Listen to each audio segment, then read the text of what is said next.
waxaa maanta kulan ballaaran isugu yimid magaalada Nairobi dhammaan jaaliyada ka soo jeeda deegaanada SSC ee maamulka Khaatumo State waxaana looga hadlay goobta arrimo dhowr ah oo quseeya xaaladda deegaanada Khaatumo waxaa madasha ka soo qayb galay mas'uuliyiin sarsare xubnaha jaaliyada ururka dhalinyarada abwaano iyo waliba qaybaha kala duwan ee bulshada reer Khaatumo waxaa ugu horreyn si weyn looga hadlay shilka Khaatumo tiri iyadoona si weyn loo muujiyay taageero ballaaran fariina waxaa la duldhigay dhammaan kooxaha ku hawlan dhibaataynta shirkaas maamulada Puntland iyo Somaliland ayaa sidoo kale looga dhigay faragelinta qaawan ee ku hayaan deegaanada Khaatumo iyo waliba shirweynaha loo balansan yahay ee ka soconaya magaalada taariikhiga ah ee Taleex dhinaca kale waxaa qaar ka mid ah bulshada ay soo hadal qaadeen shirka beelweynta gaariyahan uga soconaya deegaanka Sarmaayo in la soo gabagabeeyo isla mar ahaantaasna ay ka soo qayb galaan shirka magaalada Taleex ka soconaya ee Khaatumo tiri shirkan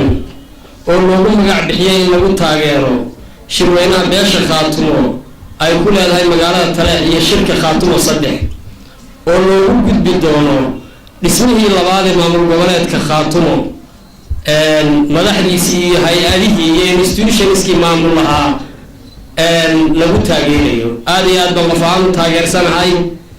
dadka degan East Africa iyo magaalada aan joognay Nairobi-na si buuxda shirka ugu bartaagan tahay magac bixinta sidaasaan aad ugu faraxsanahay raallina uga ahay haddii maanta la damco wacyiga dalkeenu ku sugan yahay guud ahaan Soomaaliya in la damco in laga hadlana meelaha kaga hagaagtid garanaysid meel walba qabiya ka muuqanaysa meel walba dib hor la ka muuqanaya waxaan ku soo koobayaa 3 arrimood dhammaan dadka reer Khaatumo ee qurba joogta ah waxaan ugu baaqayaa shirka inay wada taageeraan doorkii ay ku lahaayeen buuxiyaan wax badan baa ka qabiyaan culays aad u ballaaran oo dhinac kasta ay ku dhacay maantana tii oo kale sabirkeed iyo dulqaadkeed iyo adkaysigeedii bale waxaan warbaahinta u marinayaa ammaan iyo duco waxaan leeyahay hawsha inta idin kaga beegan waad ku filantiin Allah idinku garab galo waxaan si gaar ah u xusayaa ciidanka ammaanka ee degmada Taleex sugay ammaankeeda sarkaalka hogaamiya taasi waa inta waxaan baa ugu jeedinayaa shir duceedka isna reer Khaatumo ay leeyihiin ka socda magaalada Sarmaayo ee ay sida gaarka u joogaan odayaasha oo qayb badan ah ee uu fadhiyo garad Saleebaan garad Maxamed garad Maxamuud waxaan leeyahay dadka Taleex degaan ahaanta u degan waa beesha ugaaryahan dadka gogosha shirka dhigayna waa beesha ugaaryahan waxaanu hadeer sugaynaana waa odayaasha qaybtii ku maqnayd shirka Sarmaayo aan leenahay noo soo dhaqsada intaad gogosha noo dhigtaan hanaga habsaaminay intaad gogosha noo dhigtaan hanaga habsaaminay noo soo dhaqsadaanu leenahay taasina waa inta halkan waxaan rabaa inaan baaq uga jeediyo maamulkii hore ay uga mid ahaan jirnay Puntland iyo dadka degan oo aan leeyahay haddii shalay aad raalli ka noqoteen ninka meesha madaxweynaha ka ah Cabdiraxmaan Maxamed Faroole anu Sheekh Cabdiraxmaan Sheekh Maxamed Faroole aan bay dhahdaan wixii dhacdooyin iyo dhibaato ugu geysanay dadka Khaatumo haddaad raalli ka noqoteen war haddaan hore idinka roonaan jirnay maanta idinka roonaan mayno haddaan idinka roonaan jirnay maanta idinka roonaan mayno caqligeenu mid uu xasuusan yahay Allah uu naxariistay ninka cali buuxaadan looran jiray baqarnigii la soo dhaafay markii ay daraawiishi jabtay oo Sayyid Maxamed Cabdullah Xasan oo hoos ka tuurbada ka dhaxeeyay aan isku wanaagsan hogaamiye ka ahaa budabay tiri wuxuu yiri waa lagu digtaa ruux hadduu ku darnaan jiray baldayay wadaadkii ka sii dabayshaday hal abuur kale Soomaaliyeed baa hadlay oo dhinaca waqooyi galbeed ka soo jeeda beelaha Isaaq wuxuu daaroodka jabay waa Isaaq dadab ku xirnayd haddii aqalka daahiyada la jaro daaqilka xiga in la dilay maxaa kaga digtaa Soomaaliya joogo waxa laga hayaa cali aadan goroyo haddii aan ogahay hadalka in la oranayo maan idhaahdeen waxaan leeyahay shalay haddii aad jabkayga ku faraxdeen oo Faroole waxa markuu naga sameeyay cid aan qaangaadhayn ma jirto maanta qaangaadhaysaa una xidhxidhay oo kan gacalkiyo wanaaga uu maamulka waqooyi galbeed u muujinay oo lagu talagalay gobolka Sool inaan iskuul ka furnaan oo jaamacad ka furnaan oo garoon diyaarado u san yeelan oo dadkiisii barakaco oo aan isbitaal aanu lahaanin war beelweynta ma jarteen aanu tolka lahay waa daawanayseen laba isaga timina ma jirto maanta oo cunaha idinku dhagay oo wax walba idinku sameeyay oo doorashadii uu xoogayo oo khasbayo waxaanu idin leenahay ma jarteen oo sheekh daaye sheekh nimaan isaga ahayn oo aanu taageero u haynaa ma jirto tallaabo kastoo uu qaadan annaga waxtar bay noo tahay intaa waxaan raacinayaa oo aan si gaara ugu sheegayaa sarkaalkan haddeer taleex ay guuta koowaad ka eridee korneel cabdisamed cali shire war beel dhan waxa ay doonayso qofna waxba kama duwi karo haddii waxaan maqli jiray atoor baa yidhi habar dumag haysu yimaado ceelkan laga cabbi maayo war beel tiradeedu intaa dhan tahay hal sarkaal oo ilaalo wataa waxba ka qaadi maayo kal horena khasaaraad noo geysatay maantana waana lagu kaa soo tuuray oo khasaaraad doonaysa inaad noo geysato waa ka digtoonnahay aad iyo aadba waxaan ugu mahad celinayaa dadkii dulqaadkeeda yeeshay ee xabadna ku ridi waayey waxna ku samayn waayey dumarkii ciyaalku markay shiideen uu ka tegay meesha waxaan leeyahay waa guulaysanaynaa guusha aynu guuleysanaynaana waa mid aynu gacmaheenna ku gaadhayno ilaahayna aynu la kaashanayno waxaa reer khaatumo ka mamnuuca in ay u shiraan dariskooda iyo inay waxyeeleeyaan danaha soomaalida waxaanu u baahannahay oo nagu filan soomaali oo mida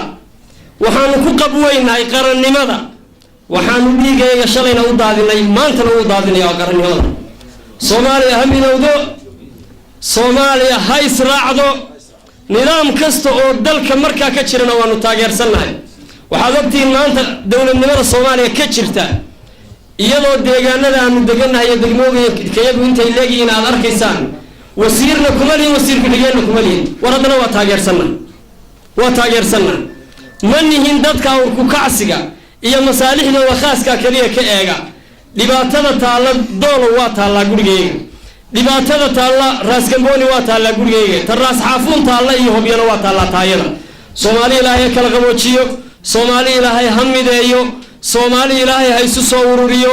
dowladna ta ay haystaan allah u hagaajiyo inaynu hore u marno mooyana ilaahayna dibdhaxa inaga ilaaliyo mar labaad baan idin salaamayaa waxaan ammaanaya mahad gaara u celinayaa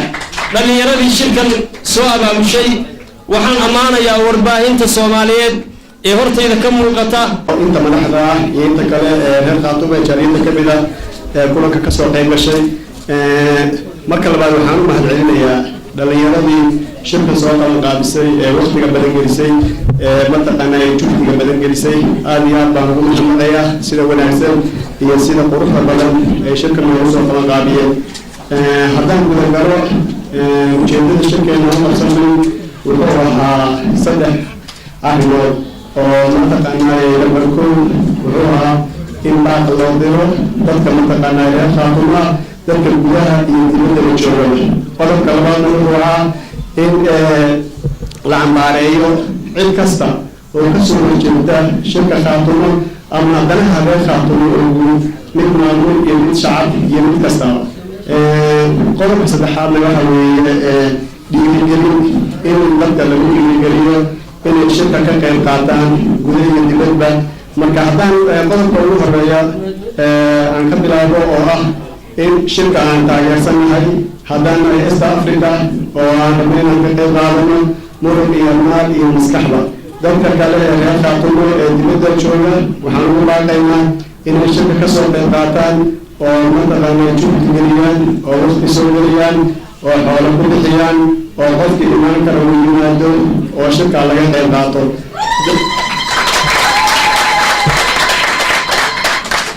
dadka reer khaatumo ee gudaha jooga iyaga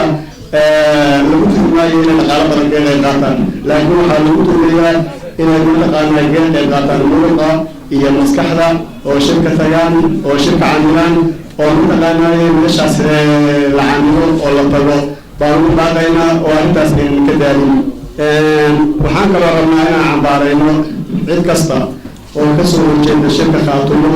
oo rabta inay burburiso siiba nimanka wakiilka ka ah Soomaalida ee Puntland oo hadda jooga Taleex oo ugu yahay ninka yiraahdo Cabsana Cali Shire waa ninka Cabsana Cali Shire 5 sano ayuu madaxweyne ku dhiganaha wuxuuna matal jiray inuu matala dadka reer khaatumo 5 sano madaxweyne ku dhiganaha hal maalin iyo hal saac iyo hal daqiiqadood ma imaanin deegaanada khaatumo leeyihiin maanta sababtu u yimid qof kastoo caqli lagu fahmi karaa loo sheegi maayo waxaa weeye waa dhibaato iyo shirka mataqaanaa carqaladeeyo inuu shirka burburiyo waxaana kaloo wax walba rameynaan xusuusin u sheegno nimankaasi way shaqalateynayaan waxay rabaan haddii shirkaasi uu maanta tegi waayo oo ka qayb qaadan waayo oo shirkaas mataqaanaa la aadi waayo inay mataqaanaa intaas mataqaanaa wax ku raadsadaan iyadana shirka annagaa soo afjarnay annagaa soo xirnay annagu naga socon waayo garana dhahaan laakiin haddii la tago oo meeshaas lagu dhaafiyo oo dadku isku tagaan oo odayaasha jintan iyo isimadii iyo shacabkii ku la aado waxay noqonayaan nin daab qaaday ximbaruskay way iska dhaqaajinayaan saan aaminsannahay خاتمه حمدو خاتمه حمدو سومالي هاي سراعدو عدوغود هجبو خاتمه عدوغود هجبو cid kasto isku dayday khaatimo inay dhibaatayso dhulka Allah la gooy ilaahay dhulka la gooy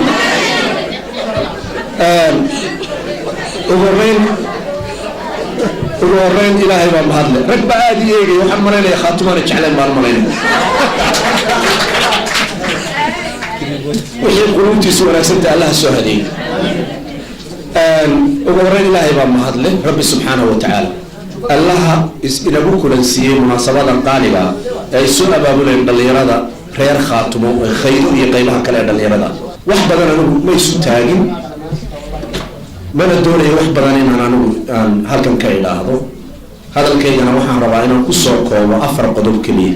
qodobka ugu horeeya waxaan leeyahay ummad waliba aayaheeda inay ka tashato iyadaale haddii bulshada deegaanada sool sanaag iyo cayn degani ay garteen inay aayahooda ka tashadaan ninkii carqaladaynaya ee dhibaateynaya waxaan odhan lahaa adduunku waa ayaamo meel aad gaadhaysaana ma jirto haddaad u dhalatayna dadkaaga dib u soo laabo allaha ku soo hadeeyo haddaanan u dhalanina naga daa dhibaatada haddaad naga day weydana hadda daraawiish baana la yidhahdaa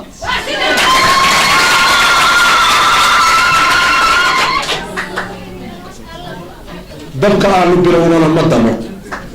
laakiin ma rabno inaan bilowno dagaal iyo dhibaato waana lagu kortumanayaa waan arkaynaa